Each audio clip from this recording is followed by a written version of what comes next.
మీరు సక్సెస్ అవడానికి గల టాప్ 5 రీజన్స్ అంటే రామరాజ్ దగ్గర విత్తనాలు వేసినాం, అది చెట్టుగా పెరిగి పెద్ద విరుచం వచ్చేదికి మన ఫోకస్ కరెక్ట్ గా ఉండాలి. ఆంధ్రాలో ఉన్న మన టెక్స్టైల్ బిజినెస్ చేసే వాళ్ళు ఉంటారు కదా, వాళ్ళ దగ్గర నుంచి బాగా నేర్చుకున్నాం. ₹2 నడుస్తున్నప్పుడే షాప్లని క్లోజ్ అయిపోయినాయి. ఇప్పుడు మీరు ₹4 ఇస్తా అని చెప్పి ఎలా మాట ఇచ్చారు? అంత ధైర్యం ఎక్కడిది? ఇదే మాట అక్కడ ఉన్న పెద్దవాళ్ళు ఆయన అడిగారా? ఈ పంచభూతం మనకు సపోర్ట్ చేస్తుంది. అప్పుడు 50 మంది వచ్చినారు. ఇప్పుడు 50,000 ఫ్యామిలీ రామరాజ్ రూప్ కింద ఉంటుంది. అబ్బా ఎంతమంది అండి టోటల్ ఎంప్లాయీస్? 15,000 మంది ఉంటారు. మొత్తం 4,000 వెరైటీ పైన ఉంటుంది అనమాట. 4,000 వెరైటీలు అంట. బ్రాంచ్లు కాకుండా 15,000 డీలర్స్ ఉన్నారు. మా ఫ్రెండ్స్, మా రిలేషన్స్, మా సౌకారు అందరూ దీనికి ఎంకరేజ్ చేయలేదు. కొద్దిగా అప్పు తీసుకొని ఒక 83,000 క్యాపిటల్ పెట్టి 1983లో రామరాజ్ క్యాపిటల్ ఓపెన్ చేసుకున్నాం.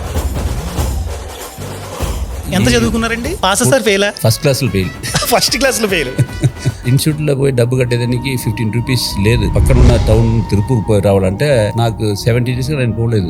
17 ఫెయిల్ అయిన తర్వాత ఈ పని కోసం తిరుపూర్ పోయినాం. నాకు ఒక పని కావాలా, వాళ్ళ కింద ఆయన చూసినారు. సార్ మీ ప్రతి యాడ్ లోని ఒక మెసేజ్ ఉంటుంది. ప్రతి యాడ్ చాలా అంటే చాలా బాగా మైండ్ లోకి వెళ్ళిపోతుంది. దీని వెనకాల ఎవరున్నారు? ఈ పంచులు ఫుల్ గా కట్టేసిన ఫుల్ ప్యాంట్, పైకి దూకెట్టుంటే 3/4, మడిసి కట్టుకుంటే షార్ట్స్, కింద వేసిన బెడ్షీట్, కప్పుకుంటే బెడ్ స్ప్రెడ్. చాలా ఆశ ఉంటుంది మీద అన్ని చూసినప్పుడు.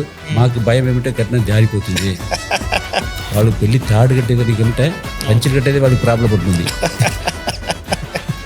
తిరుపతిలో పంచి మ్యాండేటరీ కదా, కొనుక్కుందామని వెళ్ళాను. అక్కడ మీ బ్రాండ్ తో పాటు చాలా బ్రాండ్లు ఉన్నాయి. ఓ రామరాజ్ ఇవ్వండి అన్న, కొంచెం డిస్కౌంట్ అడిగారు. మీరు దేంట్లోనే డిస్కౌంట్ అడగండి. మీకు కావాలంటే పక్కన ఈ బ్రాండ్ ఉందా, దీని మీద ఇస్తాను బాగా, దీని మీద మాత్రం అడగండి బాబు, ఇలాగే అన్నాడు. పెద్ద పెద్ద విరుదు, పెద్ద పెద్ద అవార్డు, పెద్ద పెద్ద మెడల్ కంటే వాళ్ళ ట్రస్టే కరెక్ట్. సార్ మీకు వెంకటేష్ గారికి బాండింగ్ ఎలా ఉంటుంది? ఇద్దరు ఒకే ఏజేనా? దగ్గర ఏదో మీ ఊరికి ఏదో ఒక కార్ వచ్చినప్పుడు ఏంటి సార్ ఆ స్టోరీ? పూర్ ఫ్యామిలీ నుంచి వచ్చారా మీరు? చాలా మంది బిజినెస్ ని స్టార్ట్ చేద్దాం అనుకుంటున్నారు. వాళ్ళకి మీరు ఇచ్చే సందేశం ఏంటి? కావాల్సిన క్యాపిటల్, అనుభవం, హార్డ్ వర్క్. కానీ యథార్థం ఏమంటే 3 వచ్చిన తర్వాత బిజినెస్ చేయాలంటే మన లైఫ్ వెళ్ళిపోతుంది.